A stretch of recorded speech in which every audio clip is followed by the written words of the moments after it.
In the name of the Father, and the Son, and the Holy Spirit, one God, amen.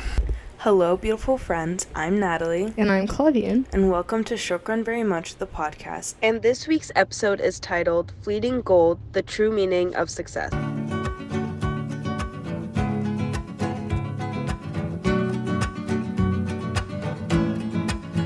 Obviously, I think we see God like every day in our lives, but do you think there was like a pivotal moment in your life where you really saw God?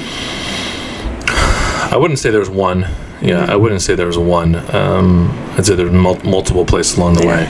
I know for some, God reveals himself in a way where it's like very, it's like a climax in a movie, right? Like, where it's like this big pivotal moment, like, Saul on the road to Damascus, like that's like that's what I'm thinking of, right? The moments like that.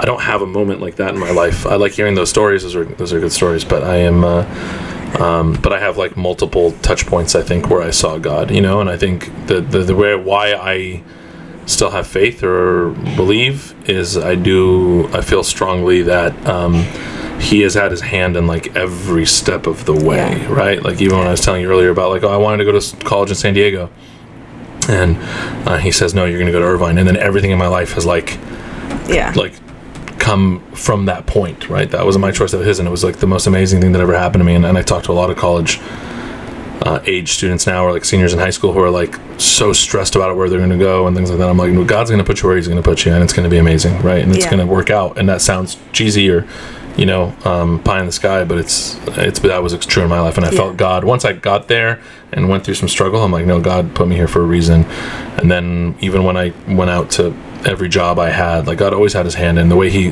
helped me find my wife, bring us together, the way he had our careers align, the way he had so many different things like work out. Like there's literally no reason my life should have ever worked out in the way that it has if it wasn't for his hand in all of this. And so like I can give you 30 stories or points in my life where I've felt, or hundreds I'd say, of where I felt like his hand guiding my life. And those are the moments that I know he's there. What responsibilities do you think fall on you to represent your faith, or do you not feel that responsibility at all? Yeah, it's interesting to say it as like a responsibility, to frame it as a responsibility. I think if you're going to frame it, if you're going to use the word responsibility or frame it as a responsibility, I would frame it as like I have, I just think of the teachings of Christ, or the life example of Christ, when it says you're the light of the world. Like our job is to be the light. Our job is to behave in a way where people see God as opposed to hear about him. I think there's a lot of emphasis in our world about telling people about God or telling people about Jesus, and like using our words, and like we have lots and lots of sermons, and we got lots and lots of teachings and lots of books, but the world is not fully Christian, right? So how effective have the lectures been? How effective have the books been? How effective have all these things been? Maybe effective for some, right?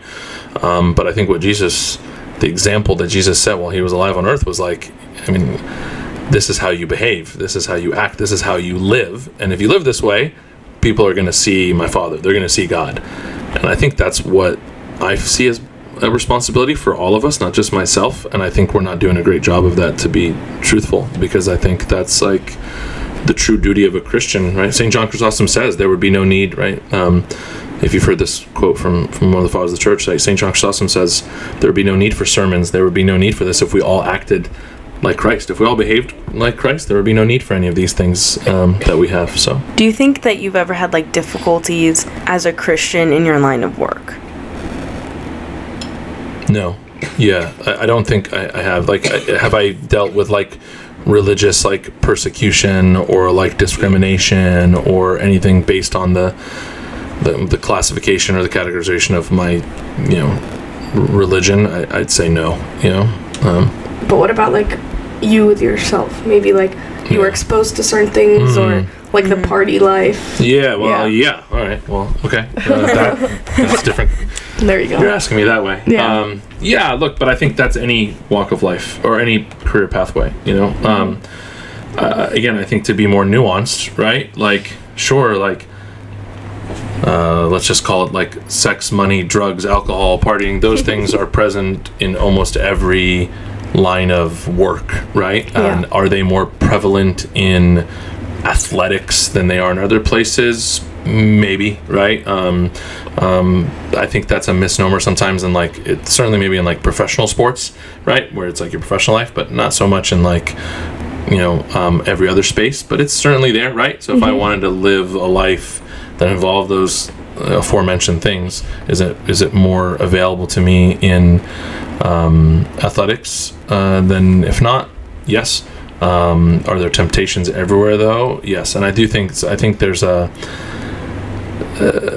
kind of like a stereotyping of like, but if you get into sports, right, like this, you're gonna have more, there's gonna be more temptation like this, and like there's more parties, right? There's more things. I actually think it's the opposite. So my experience has actually been to prove that to be the opposite, because like, again, what athletes have to do is wake up early and like work out and take care of their bodies and like, be focused and be on a schedule. Look, so when the parties happen, the parties would be sometimes extravagant, right? Because it's like a lot of pent up frustration, or like a lot of like time where you're not doing that. Where I think the danger falls sometimes, I honestly believe like athletics was for me and for other people a way to like learn to focus your life, or right, like you're going to go to UC Irvine next year, or you're going to your college campuses, any college campus that you're on right now, the GPA of the student athletes is almost always higher than the GPA of the general population. Really? Yeah, that's like a fun fact to have on a campus. Well, why is that? Well, because the student athletes tend to be more disciplined on their day-to-day lifestyle, and discipline includes like choosing not to drink on a certain night. Being disciplined is choosing not to go to the party because I'm going to go train, or I need to study so I can because I don't have time to study tomorrow when I'm at practice, or I'm at the next thing, right? And so like, I think the temptation though, right, the struggle, to go to your original question, I think thinking about it from like just like a sinful basis, or like being led into like sin is one way, is that's one categorization of sin of like what I said, right? Like sex, drugs, money, rock and roll, athletic lifestyle, or whatever, right? The temptation that I think athletics took me down is what I was describing to you earlier. It was like the love of success. Winning, winning, the success. Yeah, like we're defining like what my life should be about, my identity should be about. So instead of having my identity be as, in the image of God, or to live a Christ-like life, the temptation was, this is your identity. So 24/7, 365, you are doing this, and you're chasing titles, and you're chasing fame, you're chasing this like worldly version of success. So I think in terms of like the combative nature of like a Christian lifestyle and like a career lifestyle, that's where like the fall for me could happen. I think a lot of people, when they think of the Olympics and of what you do, they glamorize it a lot. Yeah. So talking to you was like a really cool insight into how it might not actually be. Like there's a lot of things you don't consider when you're not in it, but because you've experienced it, you can say things like having these goals can actually not be a good thing. I think the goal is fine. Don't get me wrong. I think the goal is fine, but I think the experiences might not be what you think it is, right? Yeah. So I don't regret having high goals and aspirations, right? Well, yeah, but what I was going to ask you is, what do you think your advice is for someone who maybe has those goals, and how should they go around like to achieving those high successes without getting like too sucked into it or torn from the path? Yeah, that's a great question, right?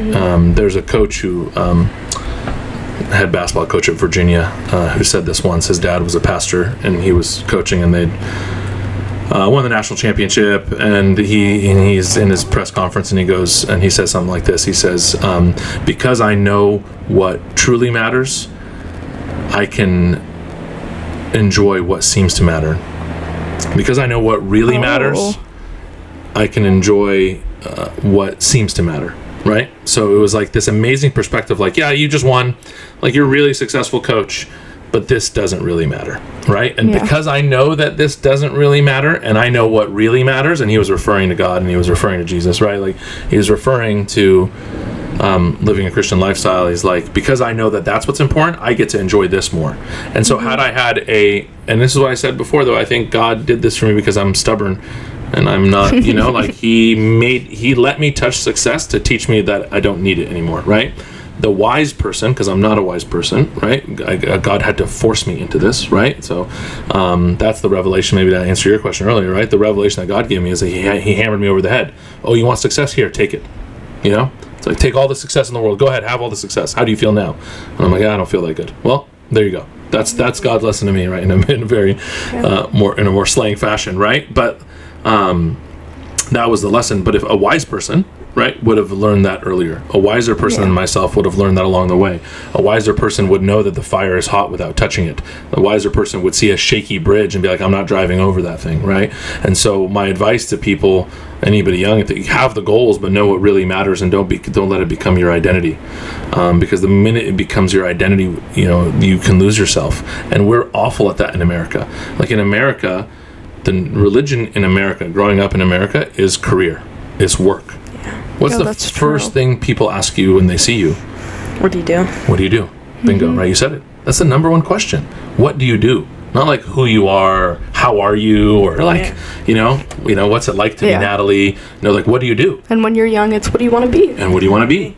These questions are some of the worst questions that any culture can ask, right? We ask our kids, like, what do you want to be when you grow up? We should be asking them, like, who do you want to be when you grow up? What kind of person do you want to be when you grow up? And then we reward and we punish people based on the to-do. Well, what do you do, Natalie? And you're going to tell me you're a doctor. And I'm, oh, amazing, you're a doctor.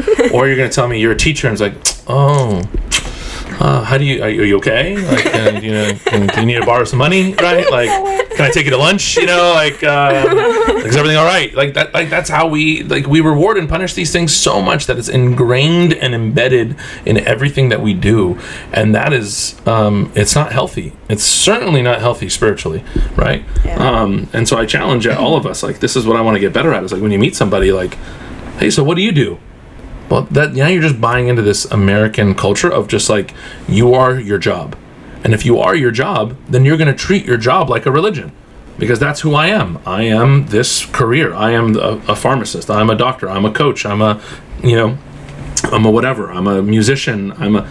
Any of those things that you think that is true, then your job becomes your religion. But instead of saying, like, I'm a human being made in the image of Christ, and we've been hearing that since we were kids.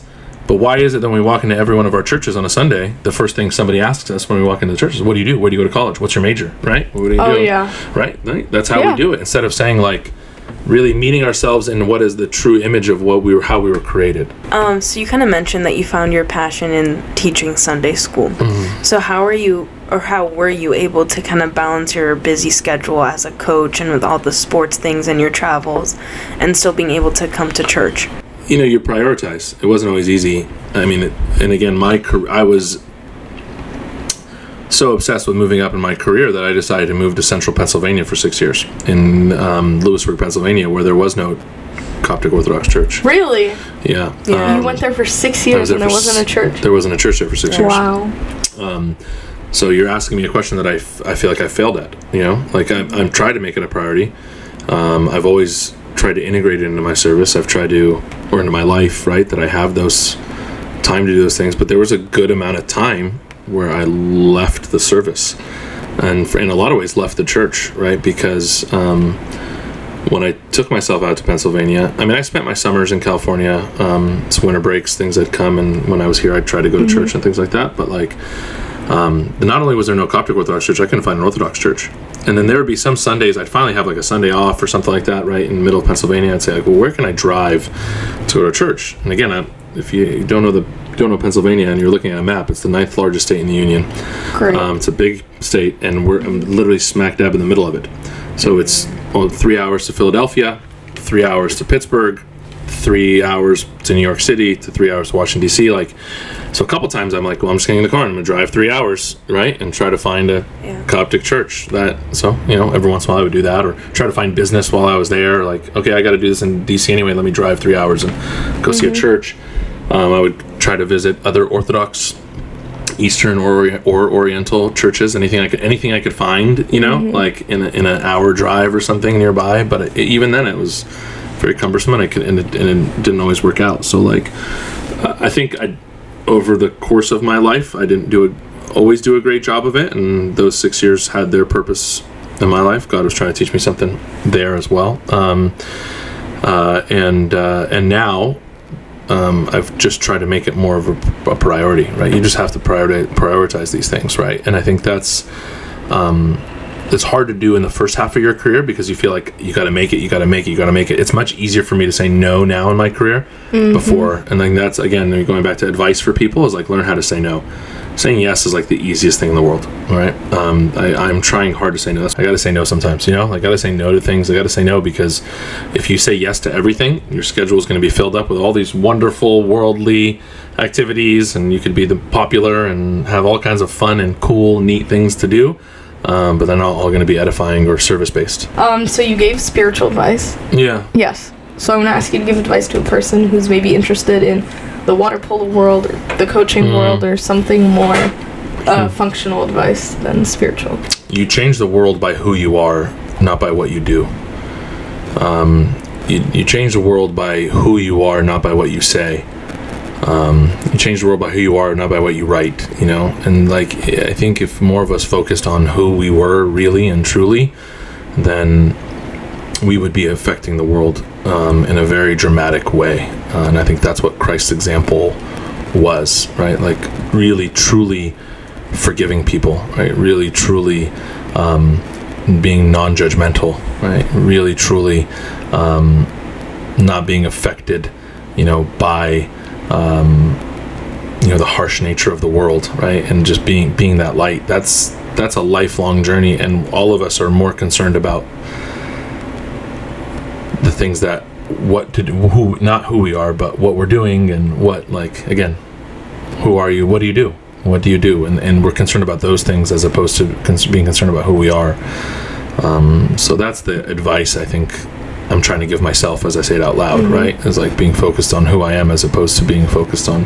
And if you focus on yourself, then you can, again, another father, church, another saint said, right? Like, find the if you're filled with the grace and the Spirit of God, right, then thousands around you will be saved, right? Thousands around you will be saved if you just found it within God, found that grace of God and that Spirit of the Holy Spirit inside of you. Thousands will be saved.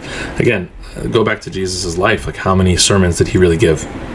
You can count on one hand the amount of sermons Jesus gave, right? So most of us have given in our lives more sermons than Jesus did while he was on earth. So what does that say, right? It's ridiculous.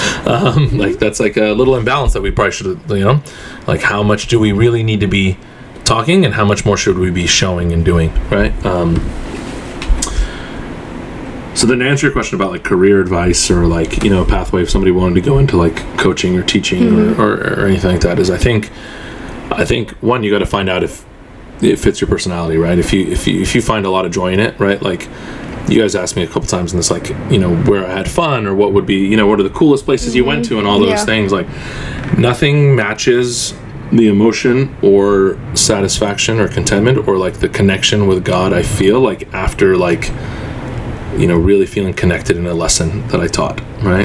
Or like from coaching a good practice, or from like really like connecting with other human beings. I get like filled with the Holy Spirit.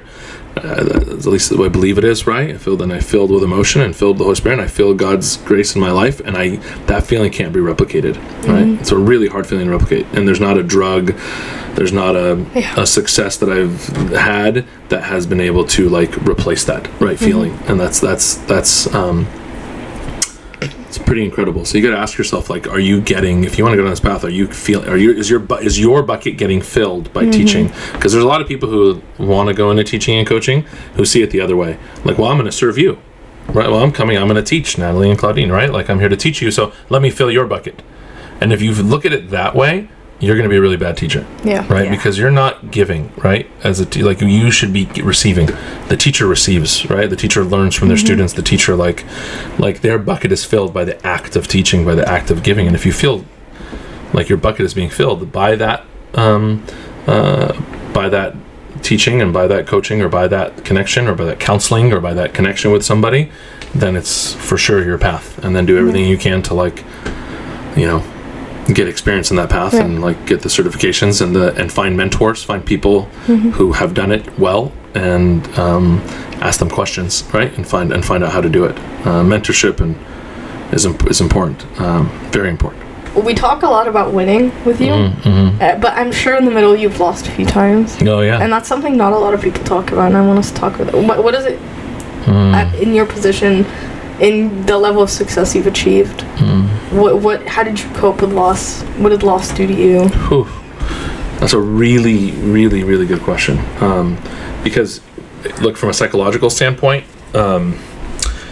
you could Google 100 psychological studies that'll tell you that most of us people are wired, all of us are wired, to remember our losses much more than our wins, right? Like, we are like hardwired to remember the bad things that happen to us and easily forget the great things that happen to us, right? And easily, so like we've talked a lot about these cool wins or big wins or something like that, or I can go back and I could tell you about some big wins I have, but I could do that in a shorter amount of time than I could telling you about all the games and like times that we lost, because like those losses like just weigh heavy on you and you can think about it and you overthink them and you keep going. And so like we're actually hardwired to think about those things. It's the same way when we think about gratitude or all the blessings that God has given us, right? We tend to think of like, oh, all these bad things that are happening in my life, and you tend to forget all the like amazing things that God has done for you, right? And so we haven't talked a lot about like losses, but I think it's also really important to know, again, just going back to like advice, if you really want to go down this path,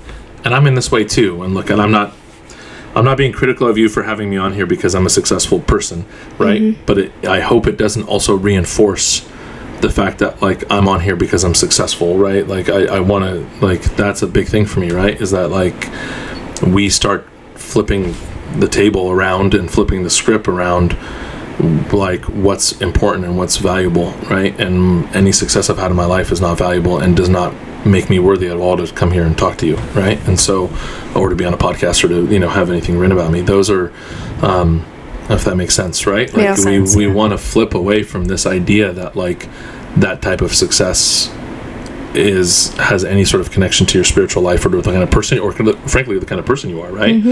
And what people don't see, right? So like if, let's say the graphic design or the graphic image comes out of this, podcast, and or other podcasts I've done or talks, and you see a picture and then it says like my name and then like, gold medal winning performance director or something like that, right? That means everybody will see like the tip of that iceberg, right? The tip of that mountain. Or you'll see somebody on there like,